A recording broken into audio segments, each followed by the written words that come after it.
By the Waters of Babylon. Stephen Vincent Benét. Published 1937 in the Saturday Evening Post, July 31st. The North and the West and the South are good hunting ground, but it is forbidden to go east.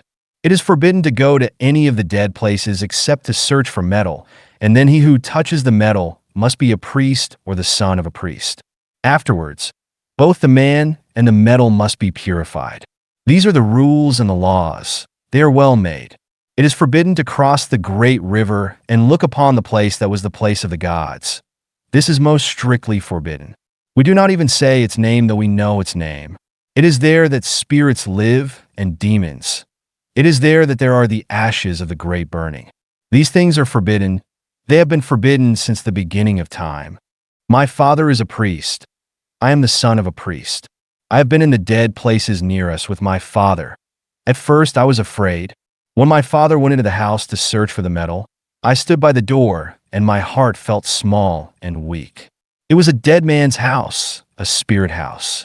It did not have the smell of man, though there were old bones in a corner. But it is not fitting that a priest's son should show fear. I looked at the bones in the shadow and kept my voice still. Then my father came out with the metal, a good, strong piece. He looked at me with both eyes, but I had not run away. He gave me the metal to hold. I took it and did not die. So he knew that I was truly his son and would be a priest in my time. That was when I was very young. Nevertheless, my brothers would not have done it, though they are good hunters.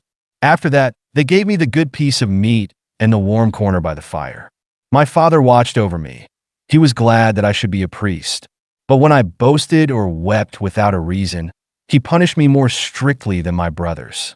That was right. After a time, I myself was allowed to go into the dead houses and search for metal. So I learned the ways of those houses, and if I saw bones, I was no longer afraid. The bones are light and old.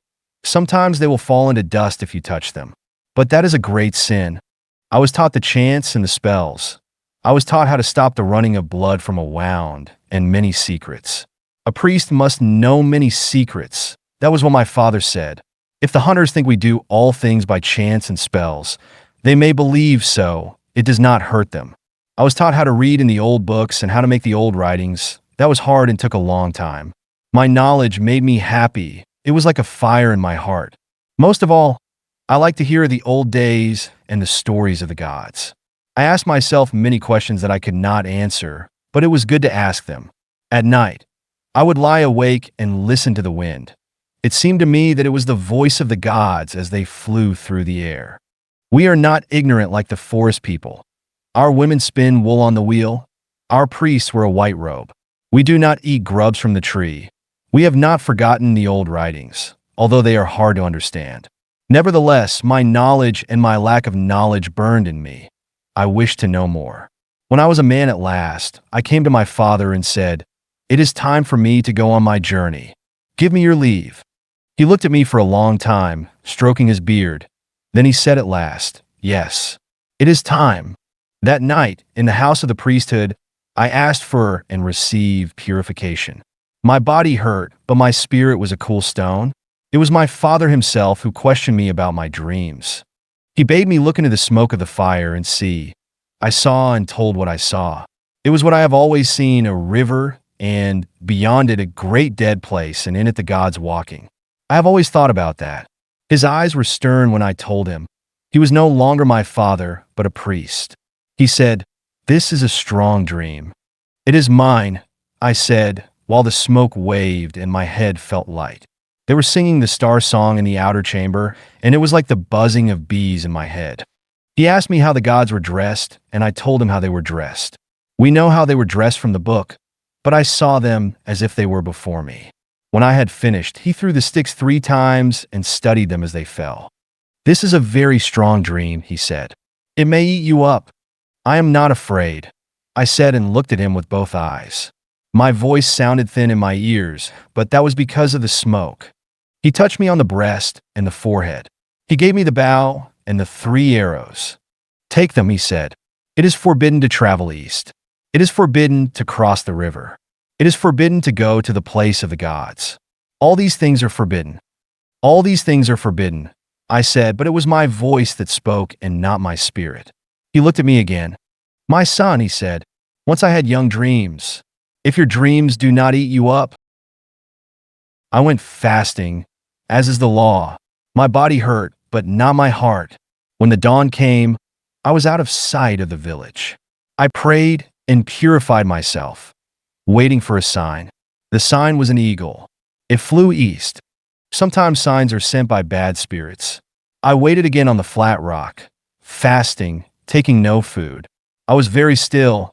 I could feel the sky above me and the earth beneath. I waited till the sun was beginning to sink. Then 3 deer passed in the valley, going east.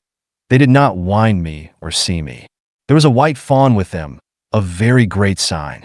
I followed them, at a distance, waiting for what would happen. My heart was troubled about going east, yet I knew that I must go. My head hummed with my fasting. I did not even see the panther spring upon the white fawn. But before I knew it, the bow was in my hand. I shouted, and the panther lifted his head from the fawn. It is not easy to kill a panther with one arrow, but the arrow went through his eye and into his brain. He died as he tried to spring. He rolled over, tearing at the ground. Then I knew I was meant to go east. I knew that was my journey. When the night came, I made my fire and roasted meat. It is 8 suns' journey to the east, and a man passes by many dead places. The forest people are afraid of them, but I am not.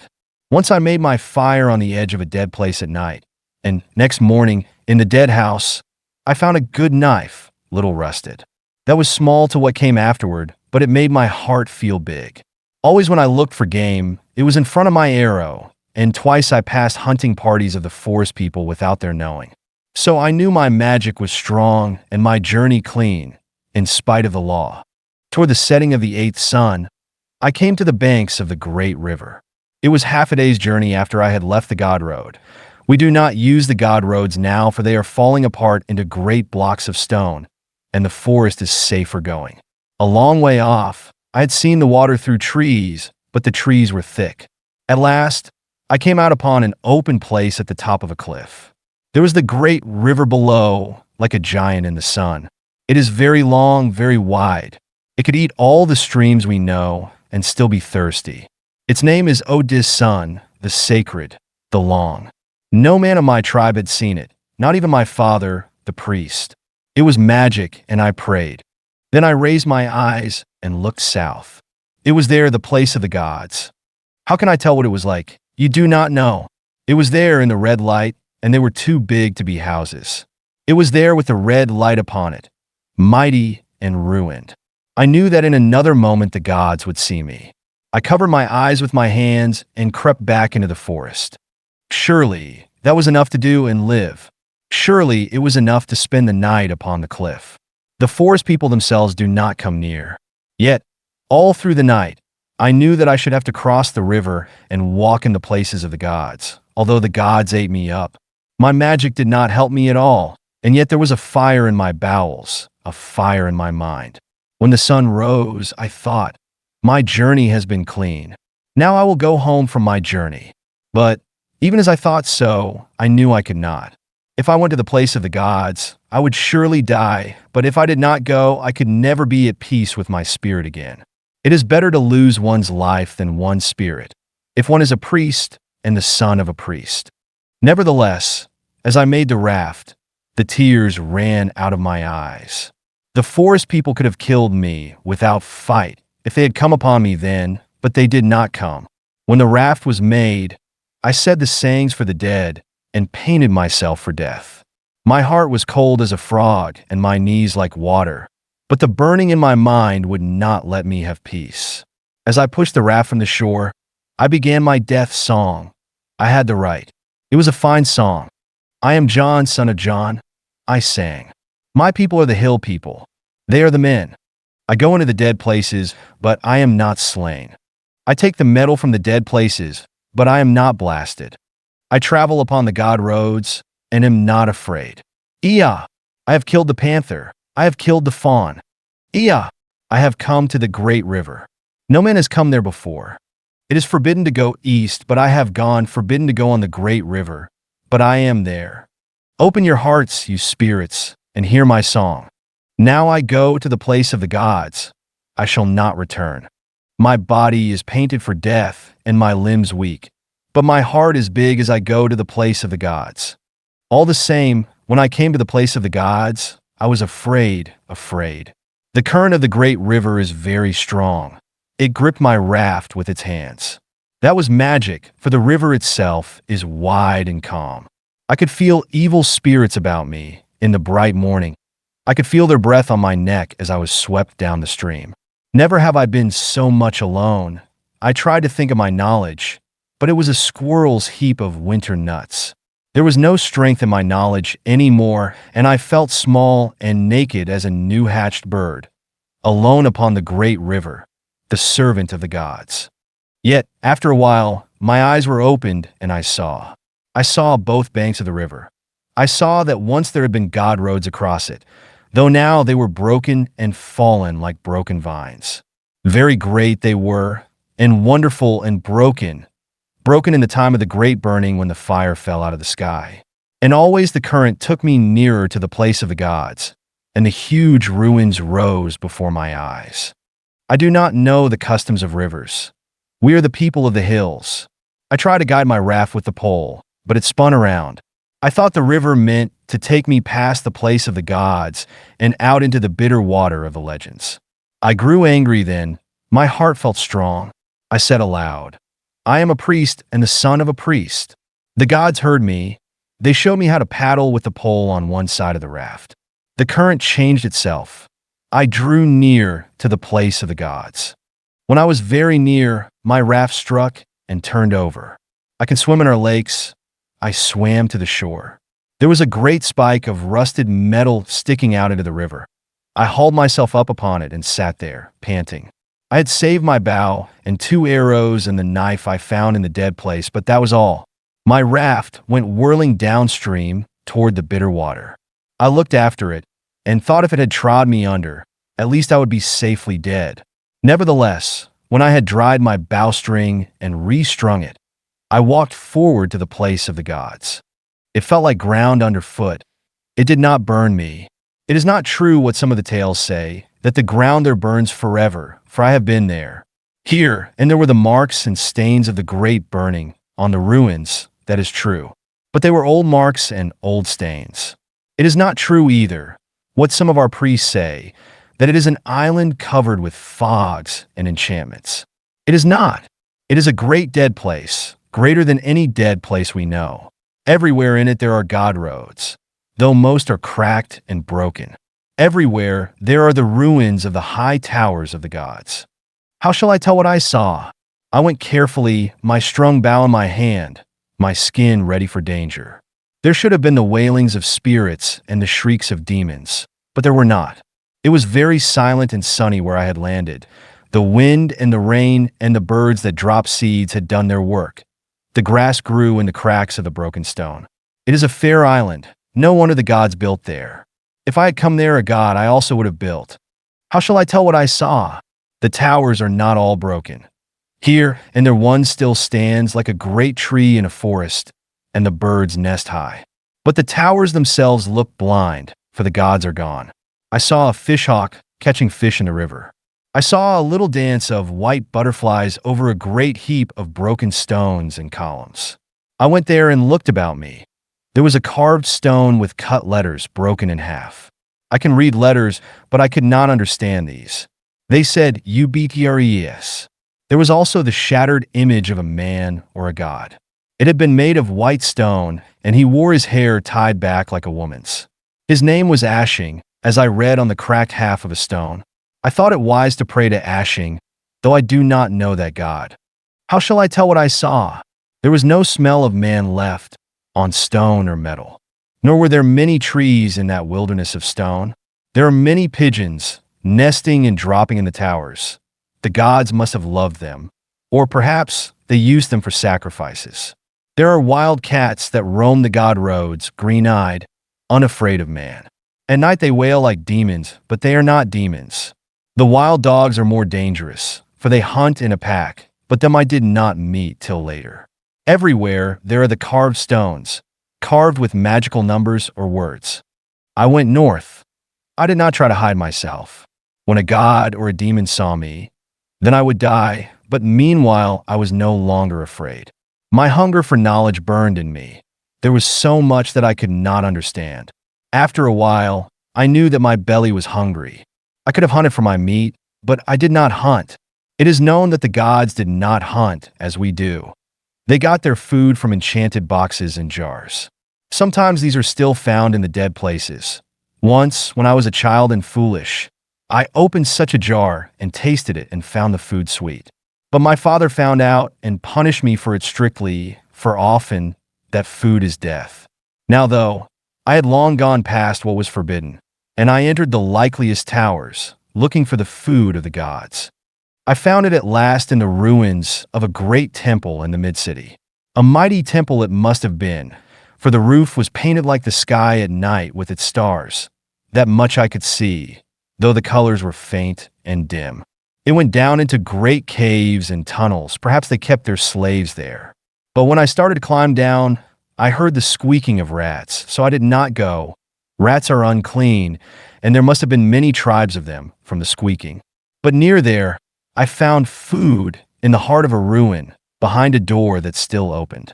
I ate only the fruits from the jars. They had a very sweet taste. There was drink, too, in bottles of glass. The drink of the gods was strong and made my head swim. After I had eaten and drunk, I slept on the top of a stone, my bow at my side.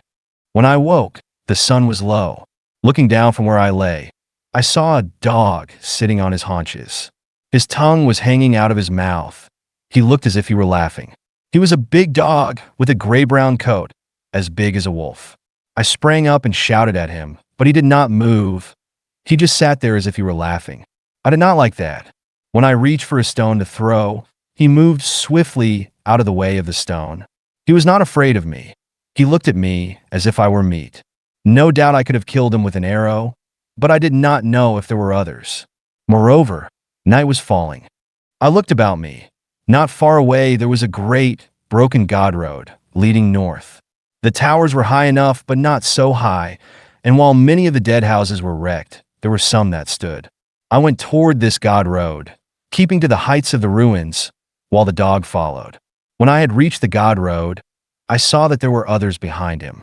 If I had slept later, they would have come upon me asleep and torn out my throat. As it was, they were sure enough of me. They did not hurry. When I went into the dead house, they kept watch at the entrance. Doubtless they thought they would have a fine hunt. But a dog cannot open a door, and I knew from the books that the gods did not like to live on the ground, but on high. I had just found a door I could open when the dogs decided to rush. Ha! They were surprised when I shut the door in their faces. It was a good door of strong metal. I could hear their foolish baying beyond it, but I did not stop to answer them. I was in darkness. I found stairs and climbed. There were many stairs, turning around till my head was dizzy. At the top was another door. I found the knob and opened it. I was in a long, small chamber. On one side of it was a bronze door that could not be opened, for it had no handle. Perhaps there was a magic word to open it, but I did not have the word. I turned to the door in the opposite side of the wall. The lock of it was broken, and I opened it and went in. Within, there was a place of great riches. The god who lived there must have been a powerful god. The first room was a small anteroom. I waited there for some time, telling the spirits of the place that I came in peace and not as a robber. When it seemed to me that they had time to hear me, I went on. Ah, what riches! Few even of the windows had been broken. It was all as it had been. The great windows that looked over the city had not been broken at all, though. They were dusty and streaked with many years. There were coverings on the floors, the colors not greatly faded, and the chairs were soft and deep. There were pictures upon the walls, very strange, very wonderful. I remember one of a bunch of flowers in a jar. If you came close to it, you could see nothing but bits of color, but if you stood away from it, the flowers might have been picked yesterday. It made my heart feel strange to look at this picture, and to look at the figure of a bird in some hard clay on a table and see it so like our birds. Everywhere there were books and writings, many in tongues that I could not read. The god who lived there must have been a wise god and full of knowledge. I felt I had right there, as I sought knowledge also. Nevertheless, it was strange. There was a washing place, but no water. Perhaps the gods washed in air. There was a cooking place, but no wood. And though there was a machine to cook food, there was no place to put fire in it. Nor were there candles or lamps. There were things that looked like lamps, but they had neither oil nor wick. All these things were magic, but I touched them and lived. The magic had gone out of them. Let me tell one thing to show. In the washing place, a thing said hot, but it was not hot to the touch. Another thing said cold, but it was not cold. This must have been a strong magic, but the magic was gone. I do not understand. They had ways I wish that I knew. It was close and dry and dusty in their house of the gods. I have said the magic was gone, but that is not true. It had gone from the magic things, but it had not gone from the place. I felt the spirits about me, weighing upon me, nor had I ever slept in a dead place before. And yet, tonight I must sleep there. When I thought of it, my tongue felt dry in my throat, in spite of my wish for knowledge. Almost I would have gone down again and faced the dogs, but I did not. I had not gone through all the rooms when the darkness fell. When it fell, I went back to the big room, looking over the city, and made fire. There was a place to make fire and a box with wood in it, though I do not think they cooked there. I wrapped myself in a floor covering and slept in front of the fire. I was very tired. Now I tell what is very strong magic. I woke in the midst of the night. When I woke, the fire had gone out, and I was cold. It seemed to me that all around me there were whisperings and voices. I closed my eyes to shut them out. Some will say that I slept again, but I do not think that I slept. I could feel the spirits drawing my spirit out of my body as a fish is drawn on a line. Why should I lie about it? I am a priest and the son of a priest. If there are spirits, as they say, in the small dead places near us, what spirits must there not be in that great place of the gods? And would not they wish to speak? After such long years? I know that I felt myself drawn as a fish is drawn on a line. I had stepped out of my body. I could see my body asleep in front of the cold fire, but it was not I. I was drawn to look out upon the city of the gods. It should have been dark, for it was night, but it was not dark. Everywhere there were lights, lines of light, circles and blurs of light. 10,000 torches would not have been the same. The sky itself was alight. You could barely see the stars for the glow in the sky. I thought to myself, this is strong magic, and trembled. There was a roaring in my ears like the rushing of rivers. Then my eyes grew used to the light, and my ears to the sound. I knew that I was seeing the city as it had been when the gods were alive. That was a sight indeed. Yes, that was a sight. I could not have seen it in the body, my body would have died. Everywhere went the gods, on foot and in chariots. There were gods beyond number and counting, and their chariots blocked the streets. They had turned night to day for their pleasure. They did not sleep with the sun. The noise of their coming and going was the noise of many waters. It was magic what they could do. It was magic what they did. I looked out of another window. The great vines of their bridges were mended, and the god roads went east and west. Restless, restless were the gods, and always in motion. They burrowed tunnels under rivers. They flew in the air. With unbelievable tools they did giant works. No part of the earth was safe from them, for if they wished for a thing, they summoned it from the other side of the world. And always, as they labored and rested, as they feasted and made love, there was a drum in their ears, the pulse of the giant city, beating and beating like a man's heart. Were they happy? What is happiness to the gods? They were great, they were mighty, they were wonderful and terrible. As I looked upon them and their magic, I felt like a child, but a little more it seemed to me, and they would pull down the moon from the sky. I saw them with wisdom beyond wisdom and knowledge beyond knowledge. And yet not all they did was well done. Even I could see that. And yet their wisdom could not but grow until all was peace. Then I saw their fate come upon them, and that was terrible past speech. It came upon them as they walked the streets of their city.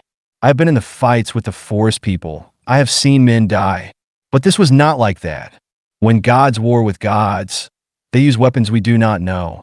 It was fire falling out of the sky and a mist that poisoned. It was the time of the great burning and the destruction. They ran about like ants in the streets of their city. Poor gods, poor gods. Then the towers began to fall. A few escaped. Yes, a few. The legends tell it.